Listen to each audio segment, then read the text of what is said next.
Hi, I'm Tim. Welcome to Watchbox, and thanks for logging on. If you love this watch, email me, tmosso@thewatchbox.com. It's in the description below. Your purchase and pricing email question line for buying this or any watch you see on any Watchbox platform. Please reach out to me directly.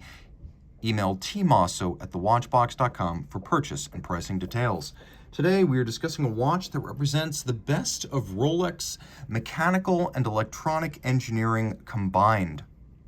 This is a watch that is, frankly, one of my favorites.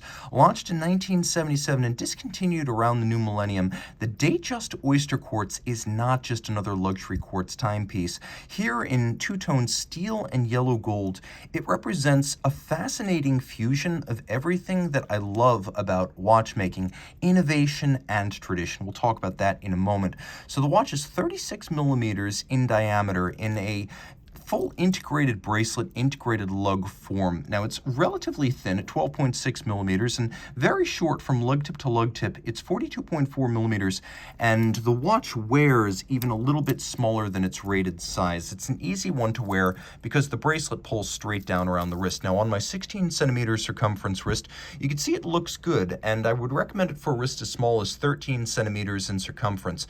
The design is very much of the 70s, and Gerald Genta once heavily implied that he only designed one watch for Rolex, the old 5100 Texan, but he later opined that he thought the watch was still in production, which implied that he viewed the Datejust and Date8 Oysterquartz watches as the continuation of the integrated bracelet design he created for the 5100. So this watch has an impressive design heritage.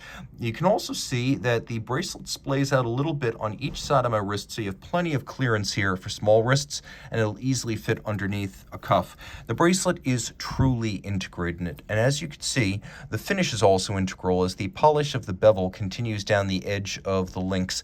We also have satination across the tops, and because this is a Rolex bracelet, the removable links are fixed by screws.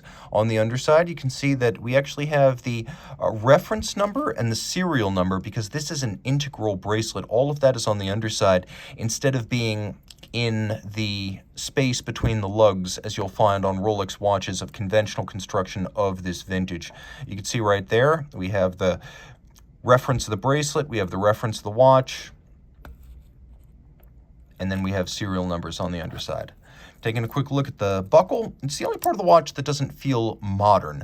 It is a stamped clasp, though you can see it's in excellent condition as the depth and definition of the 5-point coronet remains as it left Geneva. You have several different increments to use your strap tool to change the anchoring point of the bracelet inside the clasp, so you're going to find the right fit. Now, taking a quick look at the case, you can see that it shares very little with any other Rolex family of watches. Now, there were two different watches in two different sizes during the 70s that combined this case with mechanical movements. They're fairly rare, with only about 1,000 of each existing.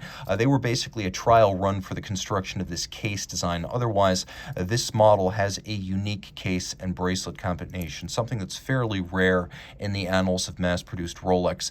Now, the case is very much of the 70s. Satin lug hoods, polished flanks, a little bevel on the shoulders of the lugs. We have a crown here. You can see it's a twin-lock crown in gold. It's a screw-down. The watch would have been 100 meters water-resistant in its day, but this timepiece, which is R series, so roughly 1988, is not the kind of watch you want to take swimming. These days, it wouldn't qualify so much as a sports watch as a sporty dress watch. We have the fluted bezel right here in yellow gold, and you can see it retains excellent definition from the years that have passed. Sapphire crystal, and we have a true tritium dial, and it is original tritium. Both the hands and the dial are dead as a doornail. They will not glow at all, so they have not been replaced. We have a lovely little yellow sunburst, yellow gold sunburst metallic dial with applique, gold indices, gold hands, gold Rolex coronet. We have a hacking seconds function. We have a quick set date as well, and you can see there's a lovely, very serify vintage font used here. Now, the watch does tick like a conventional quartz watch, so 1 hertz, but what it has that a conventional quartz doesn't is a Swiss lever. I talked about mechanical watchmaking tradition here. This watch has a Swiss lever escapement. It basically ticks once per second, and its purpose is to lock the hand in place so there's no jump or shift as it lurches from second to second. So the idea was to create a very shock resistant and precise indexing system for the watch by powering a lever escapement with an electric motor. Internally, these are very impressive watches. This is caliber 50 5035, which was Rolex's effort to substantially improve on the Beta 21 that came before. That was Rolex's first ever quartz movement. Rolex went in-house with its next movement, believing it could do better, and indeed it does. So it's a battery-powered quartz movement. It'll run for 24 to 36 months. It has stop seconds, quick set date.